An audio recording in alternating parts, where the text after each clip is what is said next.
Selanjutnya yang tadi look out nih ya, masih bingung nih ya Bu ya. Thank you, Ibu udah lupa. Enggak, karena kan kita juga kan ayah bunda juga di luar sana juga kan pasti merasakan bahwa kita ini kan sebagai seorang perempuan itu kan sebagai seorang muslim lah ya, khusus sebagai seorang muslim, kita tuh kan terikat dengan syariat gitu ya Bu ya. Bagaimana juga di satu sisi kan kita juga tahu bahwa suami itu adalah pemimpin kita juga harus mengapresiasi gitu ya. Tapi kan ada juga hal yang aku sih pengennya kamu memahami begini loh. Kita kan lagi proses nih untuk saling mengerti, yang akhirnya lahirlah saling menghargai itu. Nah itu ada nggak sih Bu komunikasi khusus antara kita dengan suami kita sehingga dia juga paham gitu? Karena kan kita dari background yang berbeda ya.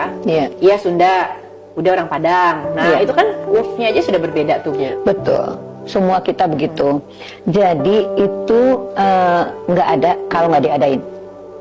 Oke, berarti kesadaran tuh harus. Betul. Dari siapa dulu aja.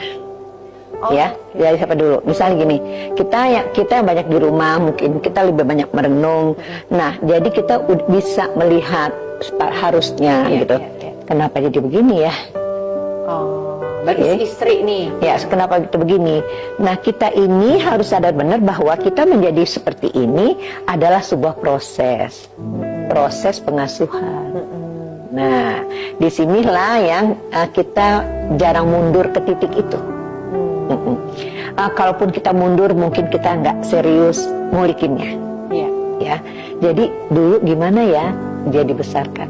Nah, kita perlu cari tahu itu. Iya, Ibu 73 tahun. Iya. Ibu masih telepon kakaknya Bapak berapa saat yang lalu untuk menanyakan satu hal. Ibu serius. Ya Allah. Ya, untuk sepenuhnya lagi memahami karena proses menjadi tua nggak gampang. Jadi setiap umur pun itu kita berproses terus, belajar terus apa dampaknya. Ya, jadi pertama sekali yang sekarang ini kita mesti lihat ke belakang dulu, cari-cari tahu. Kalau ketemu sama, kalau mertuanya masih ada, kalau mertuanya nggak ada, ya pada saat kita menikah udah nggak punya mertua, ya tanya orang-orang di sekitar situ untuk mencoba mempelajari. Jadi kita sebetulnya adalah dalam sebuah proses penemuan. Mencari tahu supaya bagaimana kita bersikap dan ujung-ujungnya nanti bagaimana mengajak dia berubah. Kalau enggak kan nggak ada. Jadi kalau misalnya orang bersikeras begitu, itu yang tadi Ibu bilang 3 tahun 5 tahun nggak tahan. Bahasa simpelnya mungkin gini ya Bu, ketika kita mengenali pasangan kita, misalkan kayak tadi dia tanya misalkan misalkan kalau udah tuh begini ya, misalkan gitu. Salah. Oh salah tuh kan. Alhamdulillah ia tanya tuh Bu. Betul, iya. Jadi yang kita cari mengetahui yang tadi ya tanya siapa, kan kita look out-nya Bu ya untuk mengetahui yang kita tanya dulu dia digedeinnya gimana. Oh gitu Bu, itu langsung aja. Iya. Kalau dulu lu gimana gitu? Ya nggak begitu kali ya Allah. Malu. Ya maksudnya gini, dia anak keberapa, jarak usianya kelahiran berapa, mungkin terlalu mepet 1 tahun 3 bulan. Ada seorang yang bercerita misalnya tahun 3 bulan, 1 tahun 3 bulan lagi gitu.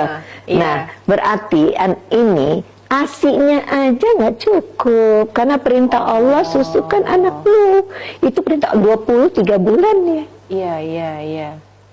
Minimal. Iya. Nah jadi kalau misalnya sekarang kita tahu kan teori bilang 2 tahun. Ini 2 tahun aja nggak dapat. Berarti kelengketan sama ibunya nggak cukup dong. Berarti perhatian udah pecah dong sama adiknya yang ada di dalam perut. Kalau udah hamil nggak bisa menyusukan. Jadi dari kelengketan aja udah nggak ada. Kasihan. Ini laki gue mesti banyak elusan, pelukan.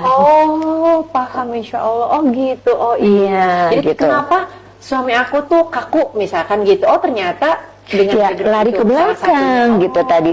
Makanya kita lihat dulu ke diri kita. Ada yang paling sedihnya adalah kita sendiri juga begitu. Iya, betul. Ya, misalnya itu baru soal kelahiran ya, belum soal yang lain-lainnya. Iya.